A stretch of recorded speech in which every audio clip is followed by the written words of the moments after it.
I don't know if we have name tags for the judges. They probably over at their place, but everybody knows the judges, so I don't know if they need the Henry. I guess you'll figure out if there's.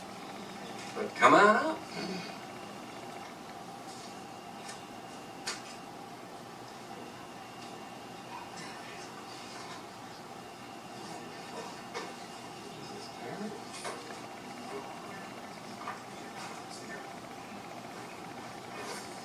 Good afternoon, everyone.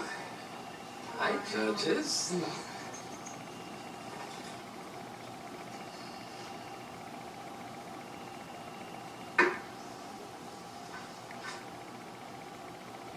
You're on. Okay. So we're going through the list here, and it looks like justice salaries are up about 2%. The clerical salaries are up about 5%, and I assume that's part of the white collar union contract. Step increases. Right. Part-time personnel went down about $6,500 and change, down about 12%. Overtime went down $500. Computer equipment down $7,400. We're getting all brand new computers from the state of New York, the Unified Court System. So that expense is no longer an expense of the town of Webster. So that's a good thing. I'm told they've been delivered somewhere around here. They're supposed to be installed by our IT people. So that's a good thing. Conference expense remains the same, about $3,500. That's to send myself and Judge Sepler to the magistrates convention and any other training sessions that come up. That's a pretty static number. One of the major changes over the years is the court security. There was a time when that line item was zero. We had the special police providing security. And prior to that, we had no security. I started as a judge in 2001. I would venture, time seems to be all blending together, but I would venture to say that over the 6 or 8 years when I first started, there was no security whatsoever. We just trusted in the goodwill of the people of Webster, apparently. And even on days when the sheriff came in without people handcuffed together, that was the only security we had. So the special police was a big change. But that no longer being the case, court security is a major expense, and I think that's true of courts all across the county, local and otherwise. And it's going to be up $1,000 from last year. What else? Supplies, $5,700. That's, of course, paper, envelopes, files, that type of thing is a pretty static expense. Computer software, I'm sorry, copier and software maintenance, it's down to zero. So total expenses are down about $5,300, about 2%. The problem, of course, is revenue, and I always preface by saying myself, Judge Sepler, speak for Judge Cortor, who was a judge here for 35 years, we certainly never set fines for the purpose of balancing our budget. We set fines based on the severity of the situation, the person's record, and many times their ability to pay the fine. But there's been a number of factors, many of which are out of our control, where very few, there's much less in terms of tickets that have been issued by the various police authorities. It's true of the troopers, Webster Police, Bernard County Sheriff, and just the volume is simply not there for a number of reasons.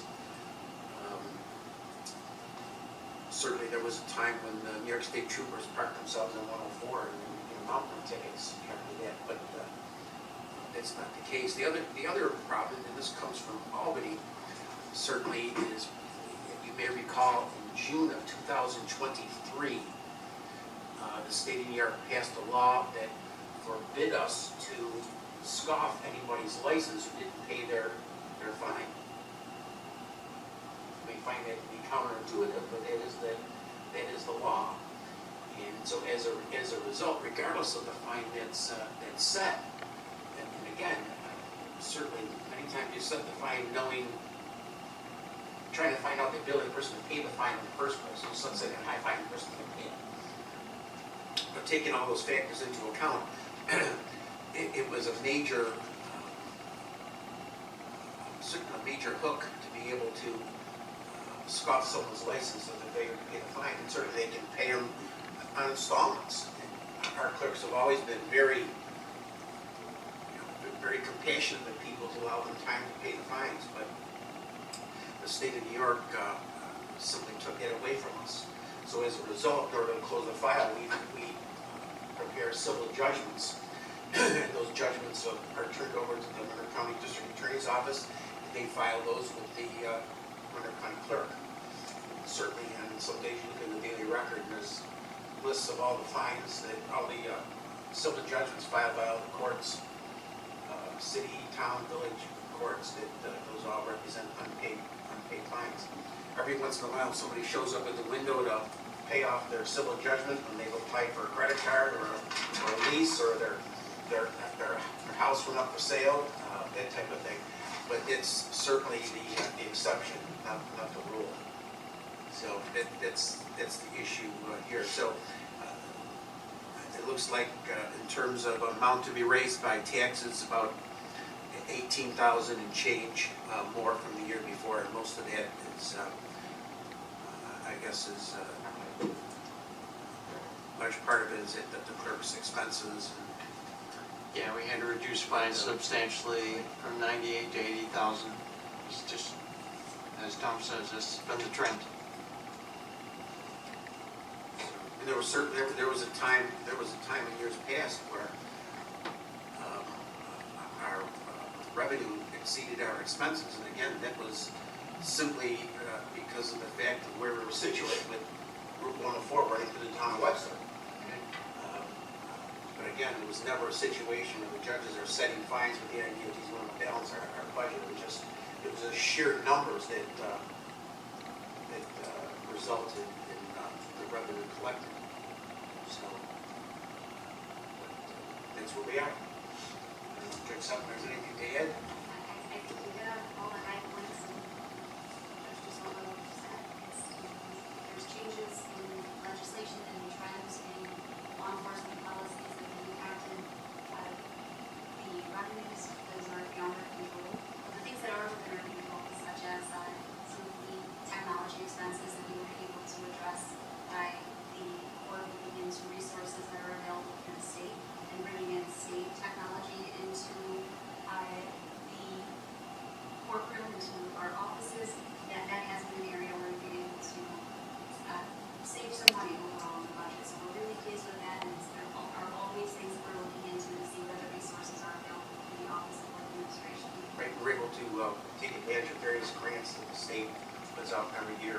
One of our clerks, Maryland, is very expertise in filling out the grant forms, so we've been able to cut some of our expenses for capital purchases, especially by applying for grants to the private court system. So, Excellent. Hopefully, fingers crossed, we're gonna get some restroom facility yes, upgrades from these grants. We've applied for grants to, and certainly those restrooms are used, the vast majority of the people who come to the court. Right. And there's some other furniture needs that we have. Some of the furniture that we have, we obtained from the Unified Court System downtown. It was secondhand furniture that we sent our highway department out to pick up or into it, but they're reaching the end of their useful life too. So we're applying for grants to replace that furniture as well. Two I things. just have one question. Sure. The computer software and maintenance, it's very small, went from 400 to nothing. Are you still using that? And do you have to pay for supplies, ink, something there? I think we found that it was actually being charged to office supplies, the 40140. Okay, We decided to leave it there. got it. I believe as far as software and maintenance is concerned, now that we're transitioning to state devices, that those expenses are also going to be covered by the state as well as that. Am I accurately stating that? I don't. So, What was the question again? I'm well, sorry. the transition from the town computer equipment and technological equipment to state equipment also comes with the added benefit of state software and support systems Yes, as well. yes. So that should also be reflected in some savings for the town. True.